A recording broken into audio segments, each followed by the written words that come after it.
Maagang nagtipon-tipon ang ilang mga grupo sa kahabaan ng Calao Street sa Maynila para kondinahin ang umano'y panggigipit na ginagawa ng Amerika sa Venezuela. Bitbit nila ang iba't ibang tarpaulin at effigy na mukha ni US President Donald Trump na inilagay sa ibabaw ng isang jeep. Pasado alas 9 ng umaga kanina, nagmarcha ang mga rallyista papunta sa tanggapan ng US Embassy sa Rojas Boulevard. Pero bigong makarating sila sa US Embassy, agad kasi silang hinarang ng mga pulis sa kahabaan ng UN Avenue kung saan doon na lamang sila nagsagawa ng maiksing programa.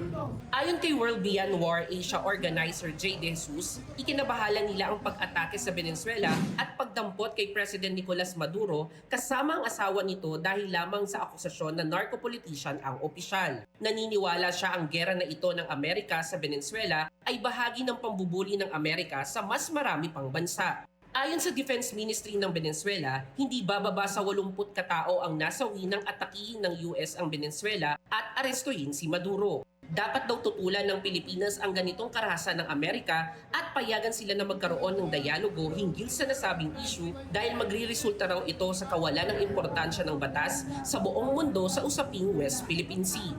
Ang tingin natin, syempre, una yung pagtingin ng merong isang makapangyarihang bansa sa buong mundo. Hindi totoo yun.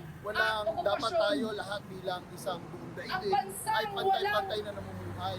Walang isang nag-aakto na parabang siya ay global police, na parabang siya ay may mas makapangyarihan sa mga. Malaki ang epekto nito sa atin given the culture of the Filipino na we look up to the US. At pinakita yan ng survey. Maraming Pilipino pa rin yung mas maraming tiwala o mas malaki yung tiwala sa Estados Unidos. And this act proves na hindi lahat ng ginagawa ng Estados Unidos ay tama.